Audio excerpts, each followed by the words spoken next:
방송 장비를 교체하는 공사는 어제 저녁 늦게까지 진행이 되어졌고, 이제 오늘 오후쯤 되면 어느 정도 소리를 낼 수 있는 상황이 될 겁니다. 그래서 스크린 공사가 어제 끝났고, 이렇게 스피커를 공중에서 이렇게 달아내리는 공사까지 어제 끝났어요. 그래서 부탁하는 것은 내일 아침 우리가 여기서 새벽 기도회 끝나고 올라갈 때까지는 본당에 가능하면 들어가지 마세요. 왜냐하면 엉망이라서 혹여라도 이 전선이나 줄에 걸려서 넘어지면 큰일 나니까 오늘까지는 본당에 출입을 금합니다. 오늘 말씀을 보면 아브넬이라고 하는 이스라엘 실권자가 헤브론에 갔다가 다윗을 만나서 정상회담을 한 거예요. 중국에서 미국의 대통령 트럼프와 시진핑이 만나서 대화하잖아요. 대화를 잘 맞췄어요. 대접도 잘 받았어요. 그리고 돌아오는 길에 사적인 복수로 인해서 요압에 의해서 이 아브넬이 죽임을 당합니다. 암살을 당하는 거예요. 그러자 이 소식이 어디에? 마하나임에 있는 이스보셋 왕에게 전달되어졌습니다. 어떤 상황이 만들어졌을까요? 이 온몸에 맥이, 손에 맥이 풀렸다. 이 말은 그냥 기운과 희망과 모든 것이 사라져가는 거예요. 왜냐하면 이스보셋은 자기의 힘과 자기의 능력으로 정치력을, 지도력을 발휘해서 왕이 된 사람이 아니에요. 그냥 단 하나, 사울왕에 남아있는 핏줄. 사울왕과 세 아들이 전쟁에서 패해서 다 죽었고 살아남아있는 아들 하나라는 이유로 지금 이스라엘의 왕 노릇을 하고 있는데 왕도 힘이 없어요. 아브넬이라고 하는 국방부 장관이 그냥 모든 권력을 다 휘두르고 있었는데 그 장군이 죽을 거예요. 자기를 지탱해 주었던, 자기 가문을 보호해 주었던 마지막 보루가 무너져 버렸어요. 그러자 기력을 잃어버립니다. 온몸에 육체적, 정신적으로 힘이 다 빠져버렸어요. 그리고 온 이스라엘이 듣고 큰 충격을 받습니다. 야, 이제 우리 어떡하지? 이제 우리 어떡하지? 아브넬 장군이 죽었는데 그러면서 걱정과 염려들이 생겨납니다. 여기서 끝나지 않아요. 지도자가 죽었으면 왕을 중심으로 똘똘 뭉쳐서 이렇게 나라를 세우고 가면 되는데 내부에 균열이 일어나기 시작합니다. 베냐민 지파 같은 사울 왕과 같은 지파예요. 같은 지파에 속해 있는 바나와 레갑이라고 하는 군 지휘관들이 있는데 이들은 쉽게 말하면 왕의 최측근에서 왕을 보호하고 지키는 사람들이에요. 이 사람들이 딴 마음을 품는 거예요.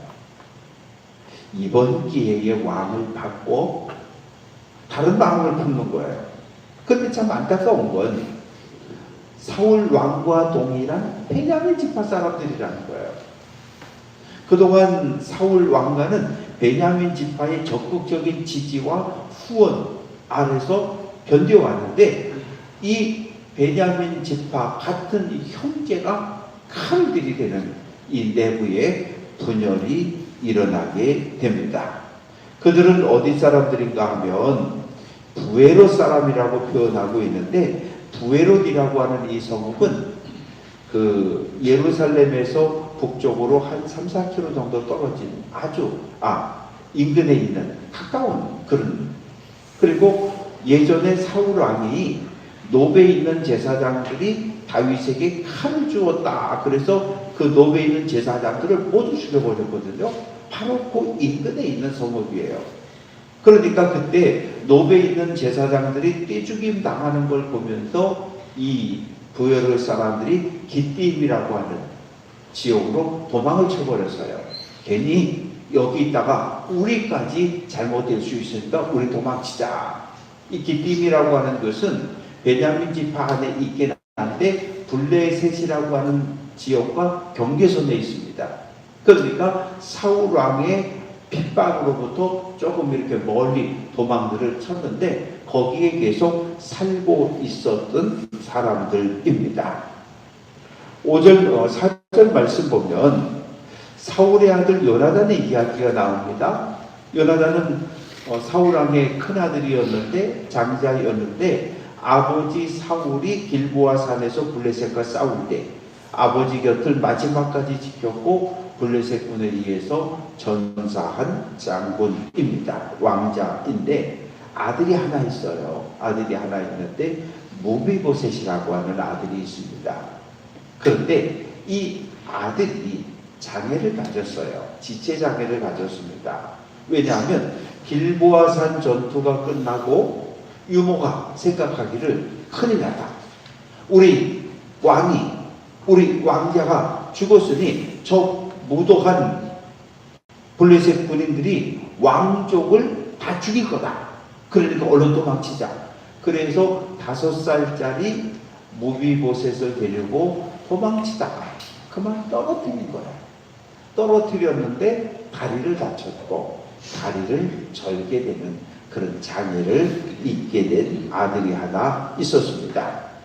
이제 다시 5절 말씀에 보게 되면은 이 레갑과 바하나가 어떻게 반역을 저지르는지 그 내용이 기록이 되어져 있는데 이들은 어쨌든 왕의 최측근에서 군사적인 행정적인 업무를 처리하는 사람들인데 6절 말씀 보면 밀을 가지러 온 채 하고 밑에 있는 병사들에게 나누어줄 분량미를 배급받으러 온 거예요. 분량미를 타러 온 거예요. 그러니까 왕을 지키는 군인들과 얼굴이 잘 알고 있고 아무 의심을 받지 않고 왕궁까지 집까지 들어가서 업무를 보러 온 채 하고 들어갔어요. 그런데 그 시간이 몇 시였냐 하면 볕이 쬐을 때에 정오부터 시작해서 오후 2시까지입니다. 이 시간에 일을 하지 않아요. 중동 지역에 가면 지금도 중동 사람들은 가장 뜨거운 시간이기 때문에 일을 하지 않아요. 관공서도 다 쉬어요. 그럼 뭐 하느냐? 낮잠을 자든지 쉬든지. 레갑과 바하나가 들어가 보니까 침상에 그냥 널브러져서 낮잠을 주무시고 계시는 거예요. 왕이 어떻게 했어요? 칼을 들어서 침상에서 죽여요. 침상, 집이라고 하는 것은 가장 안전한 곳이에요. 가장 사적인 공간이에요. 그런데 가장 안전해야 할 집, 침상 위에서 잠을 자다가 죽습니다. 그것도 가장 신뢰했던 베냐민 지파 동족들에 의해서. 어떻게 보면 참으로 허망한 죽음이죠. 참으로 허망한 죽음입니다. 그래도 한 나라의 왕인데 아브넬 장군이 이스라엘의 유다의 다윗 만나러 갔다가 암살당했다는 소식을 들었으면 지금 낮잠 잘 때가 아니라 눈을 바짝 뜨고서 업무와 행정을 백성들을 잘 살피고 돌보아야 할 왕의 책무를 잊어버리고 그냥 낮잠을 자고 있었던 거예요. 7절 말씀을 보면 목을 맸어요. 왕의 목을 잘랐다고요. 왕의 목을 잘랐어요. 전쟁터에서 적군을 죽이고 목을 베었다면 그건 이해가 되는 거. 왜? 전쟁이니까. 다윗이 골리앗의 목을 베는 거 우리 다 인정하잖아요. 왜? 전쟁터니까. 적장의 목을 베서 이렇게 창에다 높이 들고 야 골리앗을 죽였다 그러면 적군의 사기가 뚝 떨어져서 도망치는 거니까. 그런데 자기가 왕으로 충성을 다했던 왕의 목을 베는 거예요. 그리고 그 목을 차루에 넣고서 들고 뛰기 시작하는 겁니다. 마하나임에서 다윗이 있는 헤브론까지는 90km입니다. 젊은 청년이 1시간에 5km를 뛴다 그러면 거의 20시간을 들고 뛰어야 되는 거예요. 이스보셋 왕의 목을 베서 그것을 바하나와 레갑이 들고 뛰기 시작하는 거예요. 밤새도록 뛰어가는 거예요. 한낮에 출발해서 밤이 넘어가서 새벽까지 들고 뛰는 겁니다. 헤브론에 도착할 때까지. 그리고 가서 문을 두드립니다. 문 좀 열어달라고. 문 좀 열어달라고. 문을 열어주니까 왕이 어디 계시냐고. 왕이 정사를 보고 있다고. 다윗 왕 앞에 가서 이야기합니다.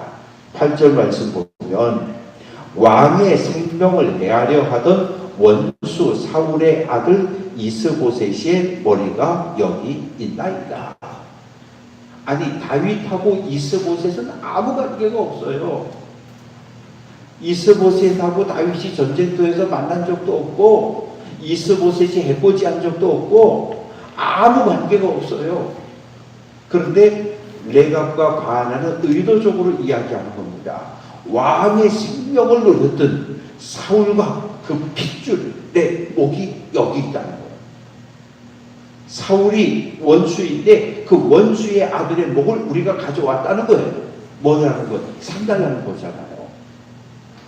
왕의 목숨을 빼앗으려고 했던 사울 왕의 아들의 목을 우리가 가져왔으니 큰 공을 세운 거 아닙니까? 우리를 기자회견도 열어주시고 우리에게 좀 상도 주시고 이렇게 해달라는 거예요. 그런데 다윗의 생각은 전혀 달라요. 9절 말씀 보면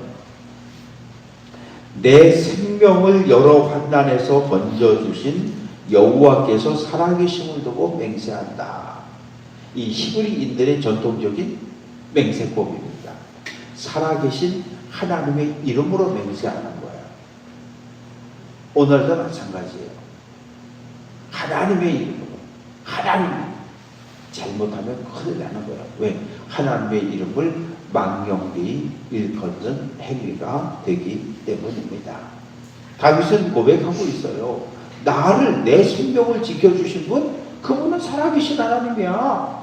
사울왕의 공격에서 나를 보호해 주신 분 하나님이야. 골리앗과 싸움에서 내 생명을 지켜주신 분 하나님이야. 너희가 아니야. 너희가 이스보셋 왕의 목을 잘라왔다고?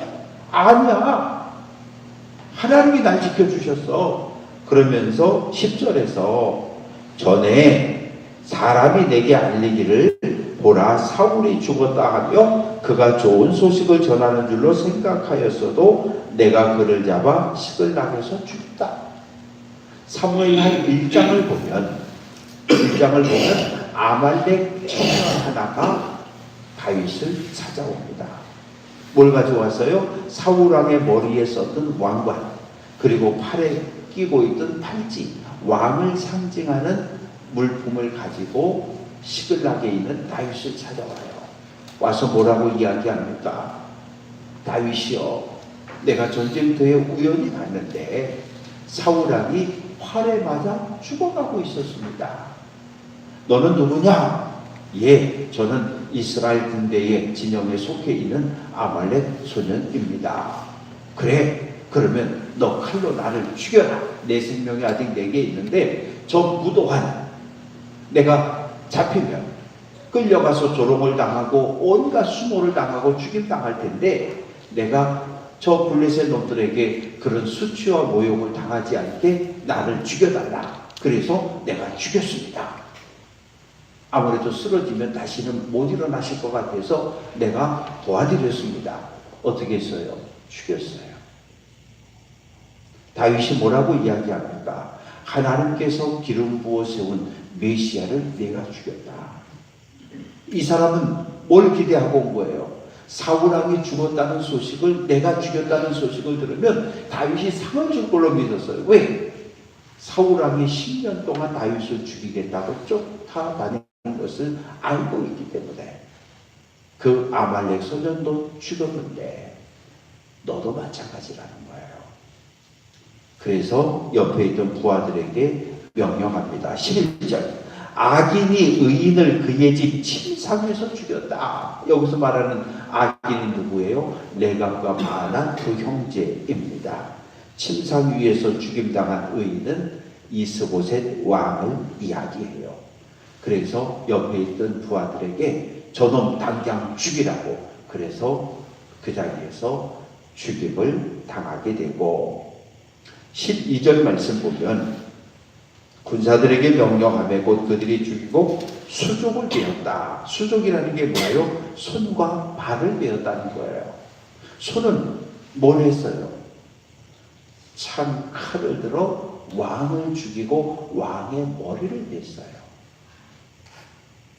우리가 악을 행하는데 결국 악을 행하는 건 눈으로 보고 손과 발이 움직여서 악을 행하는 거거든요. 악을 행한 왕을 죽이고 머리를 자른 손을 잘라내라는 거예요. 근데 성경에 보면 수족을 자르는 이런 이야기는 거의 등장하지 않아요. 그런데 다윗은 정확한 죄를 묻고 있는데 손으로 행한 죄에 대해서 손을 잘라버리고, 그리고 발은 뭐 했습니까? 손이 죽이고 머리를 잘랐고 그 머리를 들고 밤새도록 뭐가 발이 어디까지 헤브론까지 뛰어왔잖아요. 그래서 그 발목도 잘라버리라는 거예요. 그래서 다윗은 이스보셋 왕을 죽인 바나와 레갑을 즉각 처형해 버립니다. 그리고 12절 끝부분에 보면 그래서 헤브론 목가에 매달았다. 헤브론 목가라고 하는 것은 사람들이 가장 많이 왕래하는 공공 장소를 이야기해요. 누구든지 다 볼 수 있도록. 아, 저놈들이 이스보셋 왕을 죽인 놈들이구나. 저런 못된 놈들. 이러면서 욕하고 지나가게 하게 했고, 이스보셋의 머리를 가져다가 헤브론에서 아브넬의 무덤에 매장하였다. 아브넬과 이스보셋은 살아있을 때 피줄이었어요. 왜? 아브넬이 사울왕의 사촌이었으니까 이스보셋에게는 삼촌, 숙부가 되겠죠. 그리고 왕이었고 장관이었어요. 그래서 아브넬이 암살당해 헤브론에 장사되었는데 그 무덤에 함께 이스보셋의 머리를 장사 지내줍니다. 그러니까 다윗은 할 수 있는 최선의 예우를 다해서 이스보셋을 장사 지냈어요. 말씀을 정리합니다. 지도자가 죽으면 나라 전체가 굴려요. 지도자 한 사람이 갑자기 예상치 못했을 때 죽임을 당하면 나라 전체가, 백성 전체가 흔들릴 수밖에 없습니다. 그런데 그 혼란을 틈타서 자기의 탐욕과 욕심을 차리는 사람들이 있는 거예요. 나라가 망하든지 말든지 나만, 우리 가족만 잘 되면 된다는 거. 누구예요? 친인파들이에요.